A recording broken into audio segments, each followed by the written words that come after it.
everybody, and welcome to the Weedsport Speedway for Off Track TV Live. Along with Dan Kapuscinski, I'm Shane Andrews. And Dan, tonight, not only will we have our show archived on YouTube, but we're also going live on Facebook. That's right, Shane. No mistakes tonight. None. We are officially live on social media. A nice change, a nice way to kind of end our season here on Off Track TV, coming directly to everybody on social media. I think it'll be a great way to get tonight's show in. And one of the things we always do is we invite everybody to send us some questions. Dan and I are up to the challenge. What do you want to talk about? What do you want to ask us? Our social media team is on the job monitoring your questions. So let us know what you want to talk about. That's right. Type right into the chat. Let us know what you want to hear later on in the show, and we'll do our best to give you as good of an answer as we can. Absolutely. We will do our best to make sure you are entertained and informed. Speaking of entertainment and being informed, Dan, what a week last week. Super Dirt Week 48. Another sensational show here in Central New York. It really was. You know, I think it turned into one of those races that we all knew Super Dirt Week could be what it was this past week at Oswego Speedway. It was just a matter of everything kind of coming together and making it what it was. And, you know, the folks at WRG and Dirt Car are just doing amazing things to get that facility in shape. They're learning, taking notes, and improving every year. It was a fantastic week. Tuesday night, everything kicked off at the Utica Rome Speedway. And then Wednesday night of Super Dirt Week, we found ourselves right here at the Weedsport Speedway for the annual kickoff party for the 358 Modified Super Dirt Car Series. Let's jump in the time machine and take a trip back 1 week ago to see what happened. Well, Dan, it was the Super Dirt Week kickoff party on October 9th for the Dirt Car 358 Modifieds. A spectacular field on hand and a great crowd and a very fast racetrack. Well, that's for sure. The racetrack was absolutely supersonic. The track crew doing a fantastic job. These guys were wide open the majority of the night, and that usually plays into the hands of Lightning Larry White in the 99L. He was making moves early on the outside of the speedway. This marked 5 straight nights of racing for the Dirt Car 358 Modifieds going into Oswego.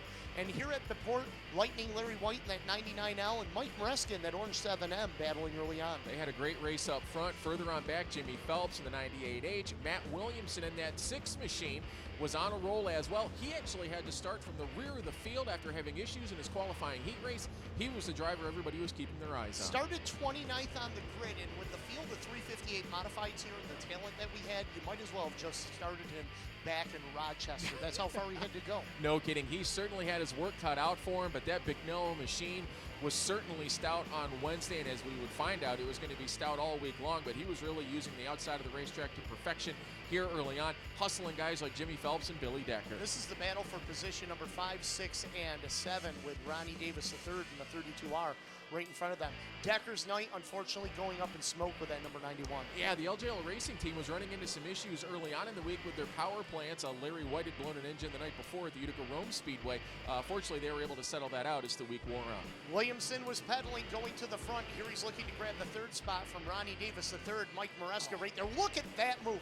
Wow, that is so close. Fantastic driving right there, and a good mix of competitors in Williamson, Mike Maresca, Ronnie Davis III, but they were all chasing Lightning Larry White as this race wore on. Larry White in the number 99L, the defending winner of the 200 at Syracuse, looking to start his Super Dirt Week out on a high note, and he would do so picking up the kickoff party here at the Weedsport Speedway. Fantastic drive for Larry, celebrating. I believe this was his first win at Weedsport since his first career Super Dirt Car Series win. So Larry was very excited to do that roof dance.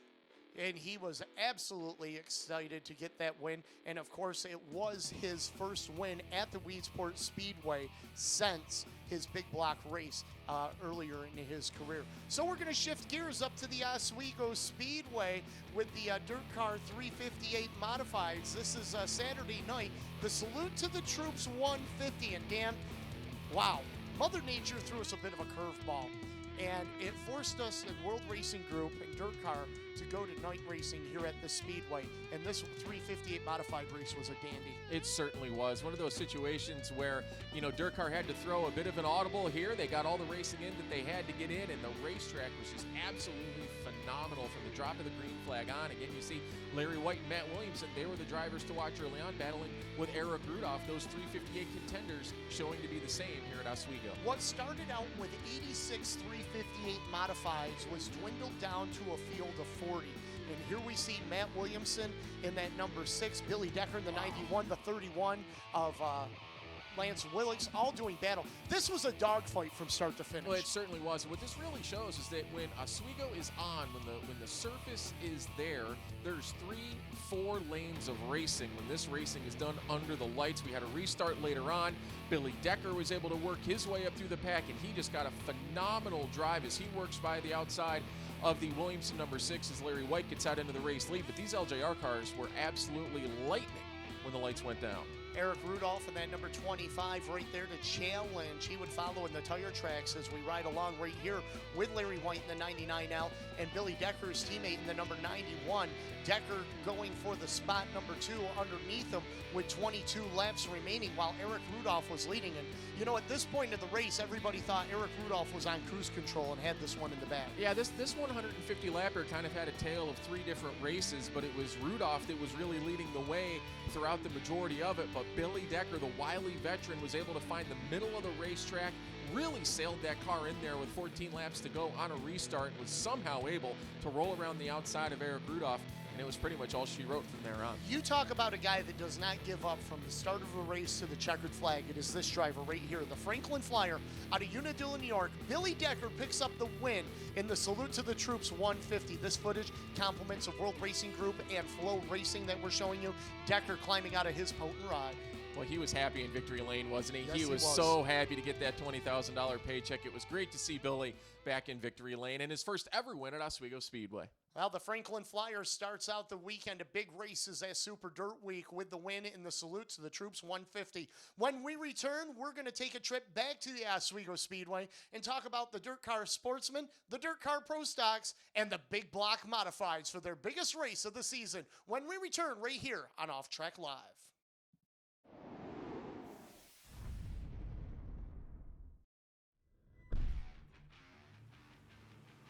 Weedsport Speedway is home of the fastest cars and biggest stars. With over $1 million in recent upgrades, our fans know this is the premier race destination in the Northeast. The fan experience is at the forefront of everything we do.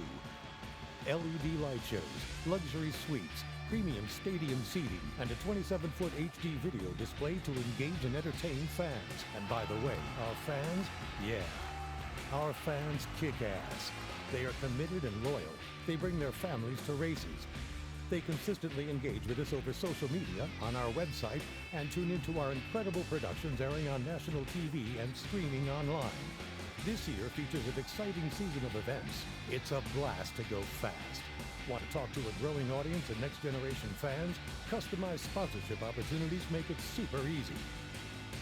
We have event sponsorships, product sponsorships, digital billboards, web, social, digital ads, race day displays and signage, booths and promotions. Video opportunities both in venue, on national TV, and streaming online. The drivers, the excitement, the speed. The Port Burgers are why fans show up. At Weedsport Speedway, our venue and production are the reason they keep coming back. Be a part of the best season yet. Weedsport Productions is the live video production company that you need at your next event. Our mobile production truck is outfitted with the most advanced broadcast equipment in the industry. Weedsport Productions covers racing, live sporting events, corporate events, and concerts. We can broadcast your event live, stream it to the internet, or produce an exciting in-venue experience for your audience. Visit weedsportproductions.com now to learn more.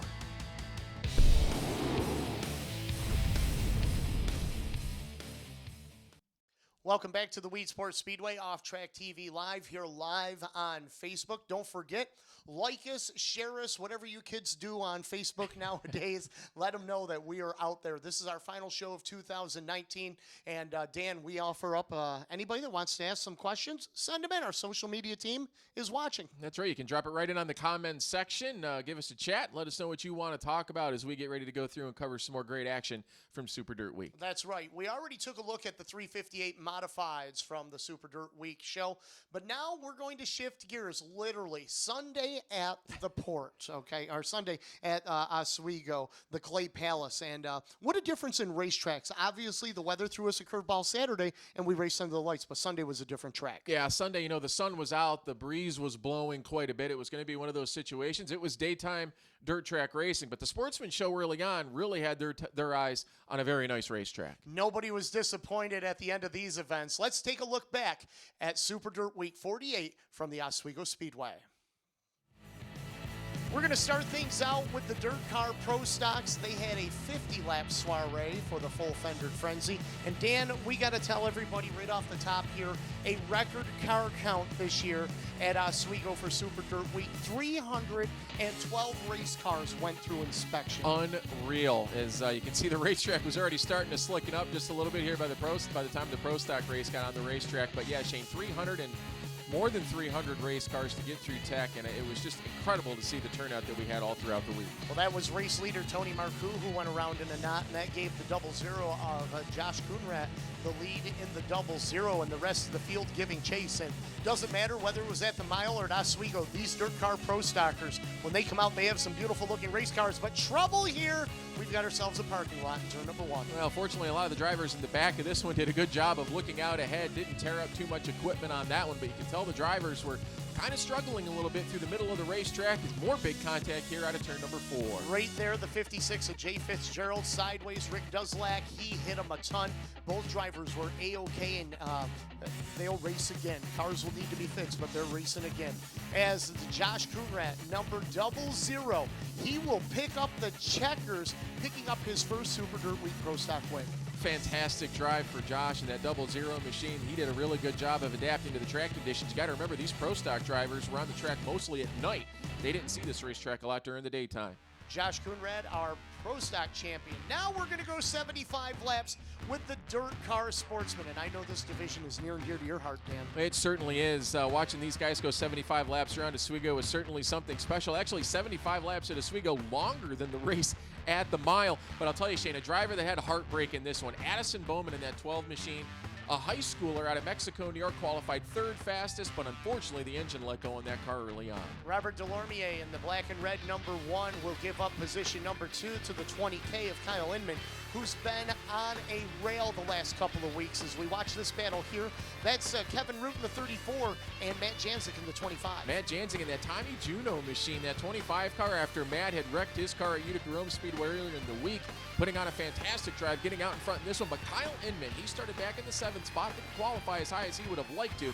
That car really came alive around the middle portion of the event. Inman has been very good on the Sportsman Tour in 2019, looking for his 2nd consecutive win. Here he would jump out to the number 1 spot with the 25 of Janzik and the number right behind him, that number 66 car and the 34 of Kevin Root, and that was Janzik's undoing right there. Yeah, no kidding there, Shane. It's tough because, you know, when the racetrack starts to slicken off, you've got to be as close as you can to that inside Jersey barrier. We saw driver after driver just nose it in there a little bit too hard and clip it, but Janzik did a great job of finishing out this event with only 3 tires on that race Got to car. give a shout out to the 66. That is Moise Paget. He is from Quebec, as he was running in the top 5. Andrew Buffin, the number 92, goes around with 2 to go. Sets up this shootout with Inman, the 34 Root, the 25 of Janzik, and the 66 of Paget. Yeah, I was watching between turns 3 and 4 on that last restart. Thought maybe Kevin Root would have something for your race winner, Kyle Inman, as he crosses the line. I'm not sure if the tires might have sealed over on Root's car, but Kyle Inman's machine really fired great on those restarts. Gets his first ever Super Dirt Week win. Kyle Inman from Darien, New York, picking up the win in the 75-lap Dirt Car Sportsman feature at Super Dirt Week. Well, there's one left to do. You know what that is? 200 laps for the Big Block Modifieds. This is race number 19 of the Big Block Modified Super Dirt Car Series. Billy Decker, the winner of the Salute to the Troops 150, and the 9S, and Matt Shepard brought him to the green. They started up front, but as this race always goes, you get a little bit of a shakeup as drivers start to make pit stops or whatever else, and Anthony Perigo in the 18 machine was making moves early on, as was Matt Williamson. Of course, they started in the, I believe, the 3rd and 5th starting positions as the racetrack already kind of moving down the groove here just a little bit as guys trying to get themselves in position. Trouble here going into turn number 3 and 4. Rob Bellinger against the wall. Alan Johnson puts us on its side. Justin Harrison, the number 3 right there as we take a look from another angle. Sears in the 83, Billy Dunn in the 49, Gary Lindbergh in the number 96, Peter Britton in the 21A also caught up. Jimmy Phelps must have had a really good spotter to get through that one. I wonder who that was. This is huge in the points implications. Matt Shepard in the 9S, Mike Maresca in the number 7.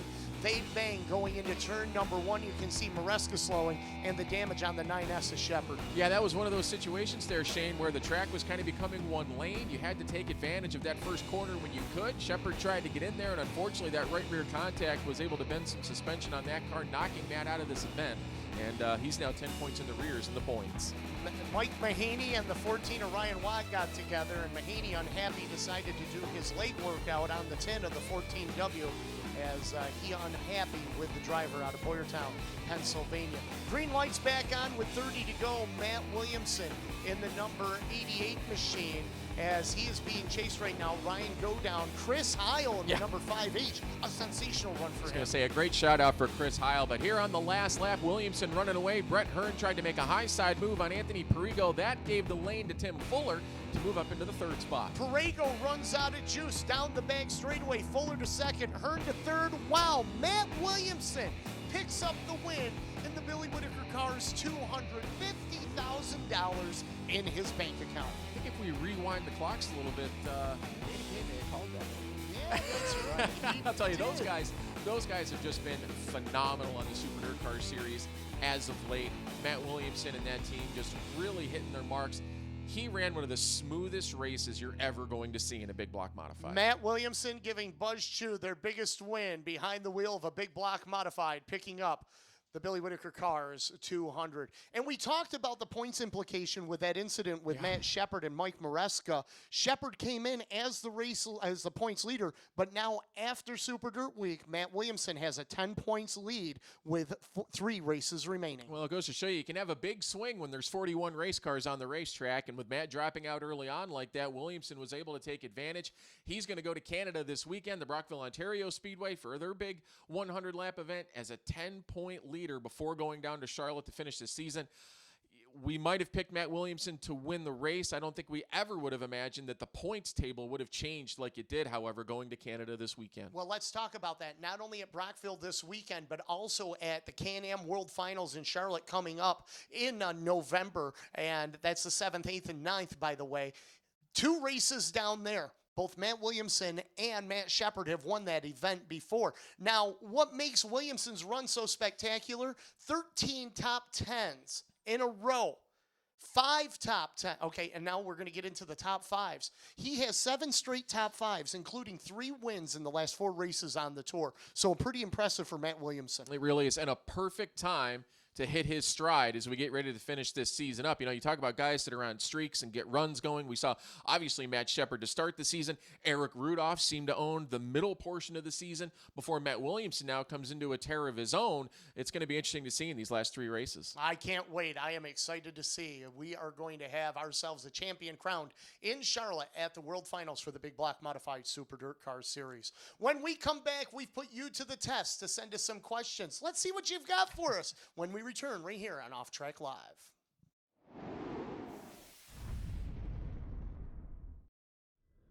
Introducing the all-new Chevy Silverado. It's the official truck of calloused hands and elbow grease. The official truck of getting to work and getting to work.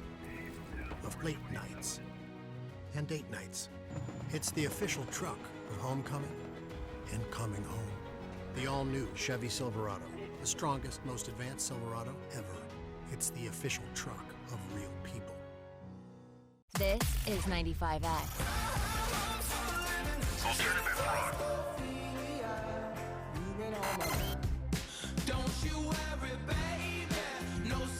Syracuse Rock Alternative 95X. Weedsport Productions is the live video production company that you need at your next event. Our mobile production truck is outfitted with the most advanced broadcast equipment in the industry. Weedsport Productions covers racing, live sporting events, corporate events, and concerts. We can broadcast your event live, stream it to the internet, or produce an exciting in-venue experience for your audience. Visit weedsportproductions.com now to learn more.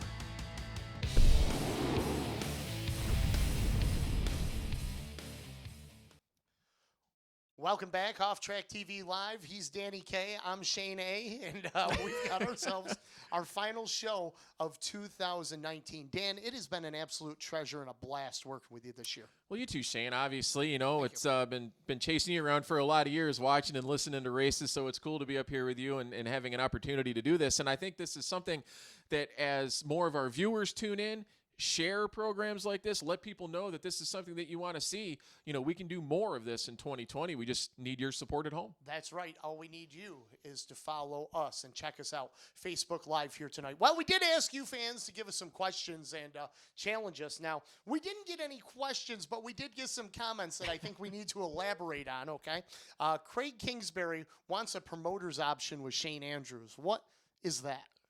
It's Danny K's podcast. Oh, all right. Which there's only been 2 episodes of since, I guess, May. Things got busy. Things got hectic with Off Track TV Live. But we're going to do some more promoter's option, and I can guarantee you this guy next to me will be a guest at some point. I'll jump in there. Do I have to bring my own beverages? Yes. Okay. Your own Frosty Brews. My own Frosty Brews. Frosty Amwood says yes. That's right. Ross Spillman made the comment, Mahaney was mad. Yeah. Yeah, he was. He was. But he can dance. We saw that. It's tough. You're a racer. You're at Super Dirt Week. You're spending a lot of money, a lot of time. It's the culmination of everything you've worked for all year long. And in your eyes, it ends the way it shouldn't have ended. And sometimes anger comes out like that. And Mike had a moment in the first turn. Maybe he regrets it. Maybe he doesn't. I don't know. The fans certainly have been talking about it. But sometimes that comes to a boil. We see it all the time, and things happen. It's easy for us to be bench racers. Sure, of course. We're not behind the wheel of that race car. We don't know what the emotions that are going through. There may have been something that happened earlier in the event between the two that we don't know about or didn't see. Remember, we're out there. Dan, you were spotting for Jimmy Phelps. You're watching one race car. Exactly. I'm up in the booth. I'm trying to watch 41 race cars. So you don't always see what is going on. So there may have been something that happened. Listen, heat of the moment, it happens. And everybody's going to look back on it in a couple of years and say, it was a racing incident. We move on and we continue forward. Right. If these guys weren't emotional and they didn't get into what they were doing, we wouldn't have had 10,000 people in the grandstands at Oswego this week. So it's great to see one way or the other. Jimmy Boy wants to know when our next show is. Well, I can tell you this, Jimmy Boy. This is our final show for right now. You never know what is going to pop up throughout the off season. Heck, last year, visited a few shops. That's right. We were from the motorsports show, did some stuff from the indoor races. So you never know when the next show of Off Track TV would be. But I can guarantee you this. All you have to do is keep an eye on our Facebook page, our YouTube page, and our social media pages to find out more. Yep, that's right. You can find us on Twitter as well as Facebook, Weedsport Productions. Also, at Weedsport Speedway, you can check in through there as well. So the next time we're going to have a program, we'll be sure to get it up as soon as possible. Look at this. Okay, this is pretty cool. I don't know if this is live or Memorex, but we've got a question here that I want to talk about. Jim Nichols, what do you think about running more night races at Super Dirt Week, including the 200? Yes, please. Yes. Oh, absolutely. Oh, absolutely. Absolutely. Yeah. Yeah, Friday Night Lights was fantastic. I mean, the racing was spectacular. Mother Nature drizzled on our parade on Saturday. Yeah, it made for a long day and everything, but the racing on Saturday night was fantastic with that 358 modifieds. Me personally, as a race fan, yeah, I want to see more under the lights. We were talking about it earlier, Shane. The scheduling was always as such at Syracuse, where because of the lighting, you had to run during the day. And, so I was saying Sunday, well, this kind of reminds me of racing at Syracuse. The track was hard. There was a hole in turn 3 like there always was at the mile. And as much as we love the mile, as much as we love Syracuse and Super Dirt Week, I'm ready for Oswego Super Dirt Week, and I really think that is under the lights like any other primetime Saturday night race that we see. And we'll have to see if that makes a change or not. But we saw what we could have on Saturday night. There's no doubt about it. Well, I definitely think Super Dirt Week has found a home for many years to come. We're never going to have the mile back. That we know that, okay? It's gone. The state took that away from us. As far as Oswego goes, I think the racing up there for Super Dirt Week has been tremendous. As a race fan, not as an announcer, but as a race race fan, to me, the racing at Oswego has been phenomenal, okay? Right. It's awesome. 312 race cars. Why did they show up? Because they knew they had a chance to make the show. They brought their Saturday night cars. Yep. They had a blast. Racing's biggest party is back, and it's at Oswego for Super Dirt Week. That's right. And it's a unique venue. It's just perfect. Everything to me about Oswego is right up there, and it's only going to get better and better. There's no doubt. Absolutely. And you know what's going to get better and better?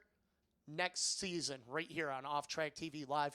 2020 here at the Weedsport Speedway is going to be phenomenal. Jimmy Phelps and the gang, Andy Phelps, Al Hankey, everybody already putting their heads together on what we can do for next year. That's right. Well, that schedule's already shaping up, and keep an eye on the Northeast Racing Products Trade Show in November, the Expo in March, and there'll be more and more information coming out about 2020 as soon as we can. Got another question here if you're up for the challenge. Why not? All right. Craig Kingsbury wants to know, who do you guys think the next top dog will be, Jack Lehner or Demetrius Drelos? Drelos. Yeah. Drelos has a win. I mean, Lehner's improved week in and week out, but Demetrius has already put one of those wins up on the board, and he's been fun to watch. I have to agree with Demetrius Drelos, but I'm not going to discount Jack Lehner No, by not any at all. means, way, shape, or form, okay? Jack is a great young driver. He's an up-and-coming driver. I think he's got some wins in him. It was a learning curve for him in 2019, going to tracks that he's never been to before. The same with Demetrius Drelos. Drelos has more experience in the modifieds, and we saw that with the win out at the Albany-Saratoga Speedway. I think both of them have a very bright future. Listen, if we look at all the young guns in the big block modified ranks, Larry White, Tim Sears Jr., Mike Maresca, just to name a couple. Matt Shepard is still in his youth. Hell, so is Stuart Friesen, okay? These guys are still young as compared to a few of them that are out there. But don't count out the veterans either. Billy Decker showed they can still get it done. Jimmy Phelps knows how to wheel that big block modified. Don't discount anybody. I'm telling you what, there were 41 guys that started that race Sunday that could have won that thing. Well, the one thing we know, Shane, is big block modified racing is in very good hands Yes, for it many is. years to come. Absolutely. And we look forward to seeing more. Well, race fans, that's a wrap. We've got to say goodnight here. Our final show of 2019 for Off Track TV Live. Make sure you check us out on the World Wide Web, our Weedsport Speedway Productions page, our Facebook page, our YouTube page for more information. Of course, Dan, you are one of the guys with the social media. Everybody will be able to keep an eye on that and find out what's going on. We look forward to keeping everybody up to date, no doubt. We got to send out a big thanks to a couple of people first and foremost. We got to say thank you to Al Hankey, the owner of the Weedsport Speedway, for allowing us to be able to do this and to share our passion. We got to say thank you to Jimmy and Andy Phelps, the general managers for the Speedway. And of course, we got to say thank you to Betsy Angelo and the business manager for all that they do to allow us to show up and talk about racing. We also got to say thanks to all the guys in the truck that are behind the scenes that you don't see. They're the ones that make Dan and I look and sound good each and every time we either do a TV show or we do an off-track TV live. Guys, you are awesome. Thank you very much. And, of course, we got to say big thanks to everybody that takes part in making this show happen. Yeah, there's a lot of effort put behind these programs, and we get the easy job just to get up here and come and talk about what we enjoy being at, but it's all those people that really help to make it happen. But most importantly, we couldn't do it without you, the race fans. Whether you're sitting in the stands or sitting at your computer watching us on the screen or watching our TV shows that we put on, thank you very much for allowing us to share our passion with you. Well, Dan, it's been a great year, buddy. Thanks for everything. I look forward to doing it again. For sure. It's a wrap, but we're looking forward to more. For Dan Kapuscinski, my name is The Voice, Shane Andrews, saying thank you for joining us, and we'll see you in 2020.